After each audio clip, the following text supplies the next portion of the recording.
laws of motion. The next part is uniform circular motion, एक समान वर्तुळाकार गती. आता याच्यामध्ये एक समान वर्तुळाकार गती म्हणजे काय, वैशिष्ट्य काय असतात, तो भाग आपल्याला पाहायचा आहे. तर सुरुवातीला आपण याची व्याख्या पाहणार आहोत. when an object moves, म्हणजे जेव्हा एखादी वस्तू, मूव्ज म्हणजे गतिमान असते, moves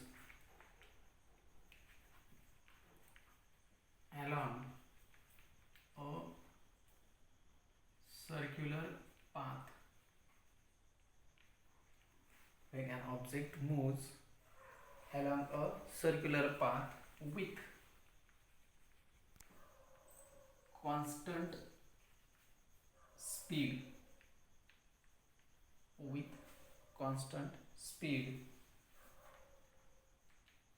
it is called, or then the object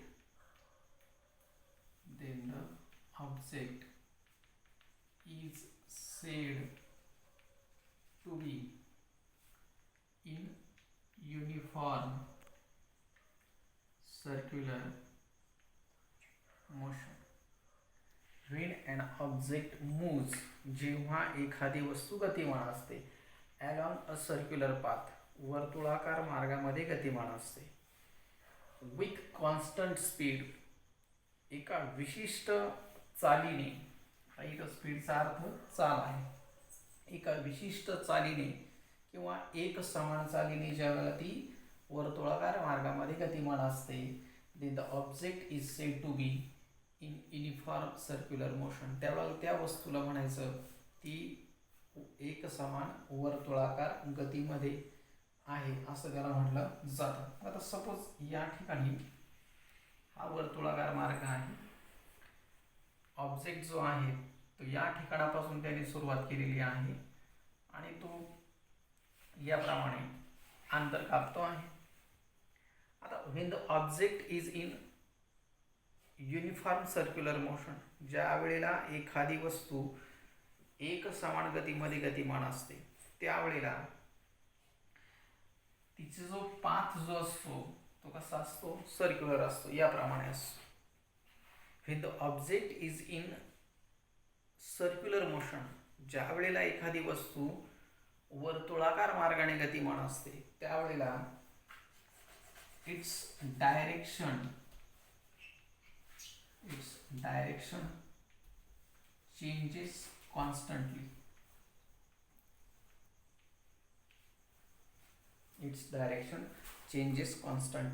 ज्यावेळेला एखादी वस्तू याप्रमाणे वर्तुळाकार मार्गामध्ये गतिमान असते, त्यावेळेला तिची जी दिशा असते ती प्रत्येक क्षणाला तिची दिशा बदलत असते. Its direction changes constantly, though the speed is constant.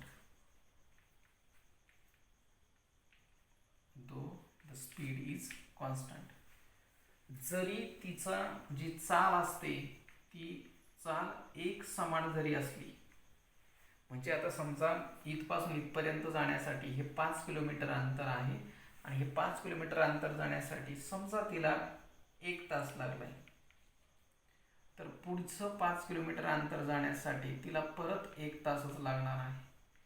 हे 5 किलोमीटर अंतर जाण्यासाठी तिला 1 तासच लागणार आहे. म्हणजे ती कशी आहे, एक समान चालीमध्ये आहे.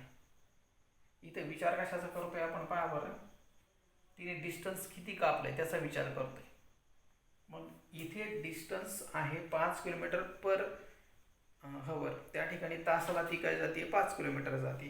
म्हणजे इथे तिचं स्पीड जरी कॉन्स्टंट असलं तरी इट्स डायरेक्शन चेंजेस कॉन्स्टंटली. तिची दिशा पहा, इथे असताना दिशा, इथे असताना दिशा, इथे असताना दिशा, प्रत्येक क्षणाला तिची डायरेक्शन काय होते, चेंज होते. मग आता जर आपण डायरेक्शन जर चेंज होतीये तर याचा अर्थ तिची जी व्हेलोसिटी आहे, so it's velocity changes constantly.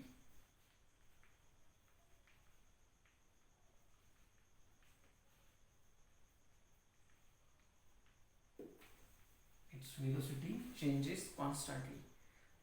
तिचा जो वेग आहे तो वेग सुद्धा सतत बदलणार आहे. कारण वेग म्हणजे काय आहे, व्हेलोसिटीचं सूत्र काय आहे, displacement divided by time taken. मग आता तिचं डिस्प्लेसमेंट प्रत्येक क्षणाला बदलते. म्हणजे विचार करा, या ठिकाणी आता जरी डिस्टन्स समान असलं तरी त्या ठिकाणी डिस्प्लेसमेंट मात्र सारखे राहत नाही. काय होते, समजा इथून जरी हे अंतर 5 किलोमीटर असलं तरी प्रत्यक्षात इथून जर मोजलं तर ते कदाचित 3 किलोमीटर भरेल. पुढचं अंतर जरी वस्तू प्रत्यक्षात 10 किलोमीटर जरी इथपर्यंत येईपर्यंत वस्तूने 10 किलोमीटर अंतर जरी कापलं असलं तरी प्रत्यक्षात कदाचित हे अंतर 5 किलोमीटर असू शकेल. म्हणजे इथं आपल्याला सांगता येतं का त्याची जी डायरेक्शन जी आहे ती डायरेक्शन चेंज झाल्यामुळे प्रत्यक्ष स्पीड जरी कॉन्स्टंट असलं तरी व्हेलोसिटी काय होते, कॉन्स्टंटली चेंज होते. Means the velocity changes constantly. या ठिकाणी व्हेलोसिटी सतत चेंज होते. And the object is in uniform speed. जरी वस्तू युनिफॉर्म स्पीडमध्ये जरी असली तरी व्हेलोसिटी चेंज होण्याचं एकमेव कारण असतं, the change in velocity. Change in velocity is only due to change in direction. Change in direction म्हणजे इथं व्हेलोसिटी बदलते, कॉन्स्टंट व्हेलोसिटी बदलते, पण त्याचं कारण काय बदलण्याचं, स्पीड नाही बदलत, फक्त काय बदलते, डायरेक्शन बदलते. म्हणून the direction changes constantly due to this. त्याच्यामुळे काय होतं आहे, द व्हेलोसिटी चेंजेस. म्हणजे व्हेलोसिटीला बदलण्याला कारणीभूत कोण ठरतो घटक याच्यामध्ये, डायरेक्शन, नॉट स्पीड. स्पीड नाही ठरत तर कोण ठरतं, डायरेक्शन ठरतो. सो आता जर डायरेक्शन बदलतीये, व्हेलोसिटी बदलतीये, ज्यावेळेला एखाद्या वस्तूच्या व्हेलोसिटीमध्ये जर बदल होत असेल तर याचा अर्थ ती जी वस्तू आहे ती ॲक्सिलरेशनमध्ये असते, तिच्यामध्ये त्वरण निर्माण होतं. आणि म्हणून so the acceleration taken place, इथे ॲक्सिलरेशन घडून येतं. आणि so the body, so in uniform circular motion the body is accelerated. त्या ठिकाणी याच्यामध्ये जी हे असते वस्तू जी असते ती एक समान गतीमध्ये वर्तुळाकार गतीमध्ये गतिमान असताना वस्तू जी आहे ती त्वरणीय असते. म्हणजे त्याच्यामध्ये त्वरण निर्माण झालेलं असतं. तर हे जे ॲक्सिलरेशन असतं ते ड्यू टू कशामुळं, change in velocity. and the change in velocity is only due to the change in direction. मग याप्रमाणे आपल्याला युनिफॉर्म सर्क्युलर मोशनची व्याख्या सांगता येईल. when the object is in moving in a circular path, ज्यावेळेला वस्तू वर्तुळाकार मार्गामध्ये गतिमान असते, विथ युनिफॉर्म स्पीड, एक समान गतीमध्ये जर गतिमान असेल, then the object is said to be in uniform circular motion. तेव्हा ती जी वस्तू असते ती युनिफॉर्म सर्क्युलर मोशनमध्ये असते. तिचं डायरेक्शन कॉन्स्टंटली चेंज होतं, म्हणून तिची व्हेलोसिटी चेंज होते. आणि व्हेलोसिटी चेंज होते सो द ऑब्जेक्ट इज ॲक्सिलरेटिंग. त्या ठिकाणी ऑब्जेक्ट जो आहे तो ॲक्सिलरेटिंग म्हणजेच त्वरणीय असतो. मग एक्झाम्पल्स, त्या ठिकाणी एक्झाम्पल्सचा जर विचार केला तर याच्यामध्ये आपल्याला पाहायला मिळेल, in the earth moves around the sun. पृथ्वी सूर्याभोवती फिरणं, मून अराउंड द अर्थ म्हणजे त्या ठिकाणी चंद्राचं पृथ्वीभोवती फिरणं. And the electrons which are moving around the nucleus. केंद्रकाच्या भोवती,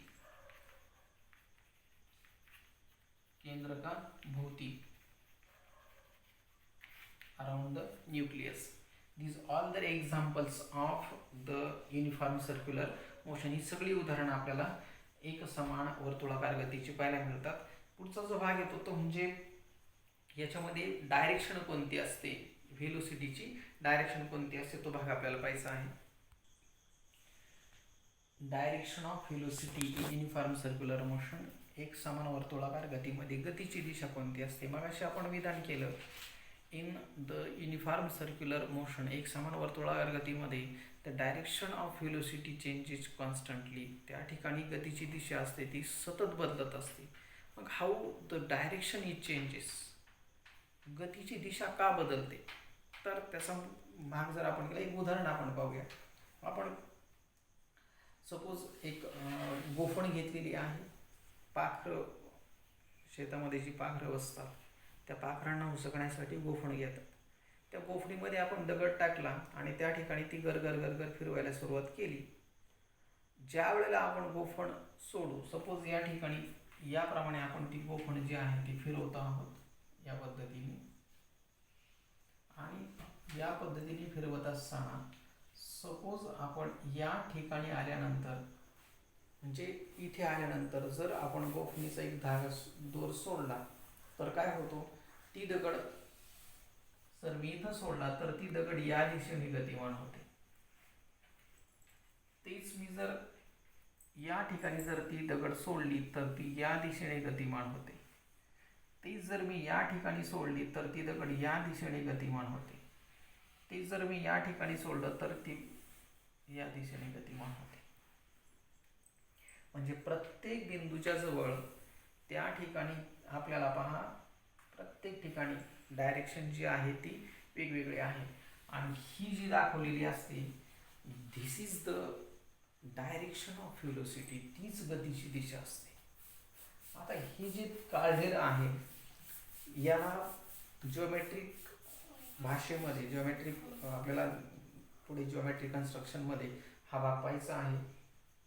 सपोज हा जो बिंदू आहे, ह्या बिंदूला जर मी केंद्रबिंदूजवळ जर जोडलं तर इथं 90 अंश तयार होतो. ह्या बिंदूला जर मी केंद्रबिंदूजवळ जर जोडलं तर 90 अंश तयार होतो. ह्या बिंदूला जर मी केंद्रबिंदूजवळ जोडलं तर इथे एक 90 अंशाचा कोन तयार होतो.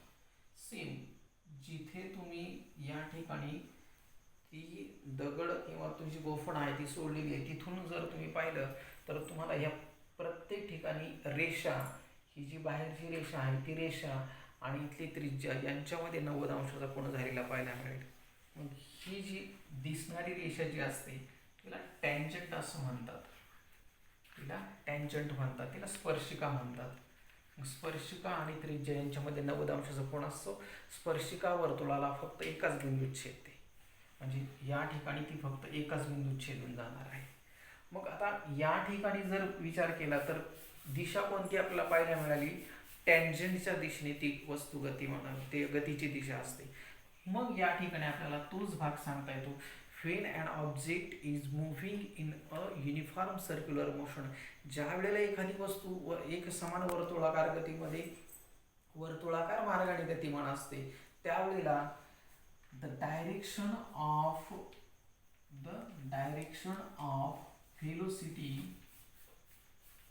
velocity is along a tangential direction, म्हणजे कोणत्या दिशेने, स्पर्शिकेच्या दिशेने, along a tangential direction to its position, ती ज्या ठिकाणी असते, ज्या पोझिशन मध्ये असते त्या ठिकाणी जी स्पर्शिका असते त्या स्पर्शिकेच्या दिशेने ती गतिमान असते. तर याप्रमाणे एक समान वर्तुळाकार गतीमध्ये गतिमान असणाऱ्या वस्तूची जी दिशा असते ती तिच्या पोझिशनच्या, तिच्या स्थितीच्या, तिच्या स्थानाच्या स्पर्शिकेच्या दिशेने असलेली पाहायला मिळते. Now as the position changes, जर वस्तूने आपली पोझिशन बदलली तर त्या ठिकाणी इट्स डायरेक्शन ऑफ व्हेलोसिटी, तिची डायरेक्शन ऑफ व्हेलोसिटी आपोआप काय होणार आहे, चेंज होणार आहे. म्हणून प्रत्येक बिंदूच्या जवळ टँजंटल डायरेक्शन चेंज होते, आणि म्हणून प्रत्येक बिंदूच्या जवळ तिची डायरेक्शन ऑफ व्हेलोसिटी काय होते, चेंज होते. This is the direction of velocity. Now या ठिकाणी आपण जेव्हा एखादी वस्तू वर्तुळाकार गतीमध्ये गतिमान असते त्यावेळेला आपल्याला व्हेलोसिटी कशी असते आणि स्पीड कसा असतो तो भाग पाहायचा आहे. मग आपण सुरुवातीला स्पीडचा विचार करूया. Speed in uniform circular motion. आता स्पीड म्हणजे काय असतं, तर स्पीड म्हणजे प्रत्यक्ष कापलेलं direction, distance, not direction, distance divided by time taken. म्हणजे प्रत्यक्ष कापलेले अंतर भागिले लागलेला वेळ. आता इथं तुम्ही हे प्रत्यक्ष कापलेलं अंतर आहे आणि ते किती भरणार आहे, त्याच्या परी काय एवढं भरणार आहे, म्हणून 2 pi r divided by time taken T. म्हणजे जर तुम्ही युनिफॉर्म सर्क्युलर मोशनमध्ये जर स्पीड पाहिलं तर ते 2 पाय आर भागिले टी भरतं. On the other hand velocity in uniform circular motion म्हणजे या ठिकाणी चाल कशामध्ये, एक समान वर्तुळाकार गतीमध्ये असणारी चाल, आणि इथं आपण पाहतोय आता प्रत्यक्ष वेग. मग एक समान वर्तुळाकार गतीमध्ये असणारा वेग बरोबर इथं काय असणार आहे, displacement divided by time taken. म्हणजे त्या ठिकाणी विस्थापन भागिले लागलेला वेळ. आता प्रत्यक्ष विस्थापन ही वस्तू फिरून इथं आलेली आहे, त्यामुळे विस्थापन 0 भरतं आणि time taken T, so it is equal to 0. In uniform circular motion the velocity is 0. तिची व्हेलोसिटी किती असते, 0 असते. आणि स्पीडचा विचार केला तर 2 pi r divided bye T असते. तर याप्रमाणे आपल्याला युनिफॉर्म सर्क्युलर मोशनबद्दल माहिती सांगता येईल.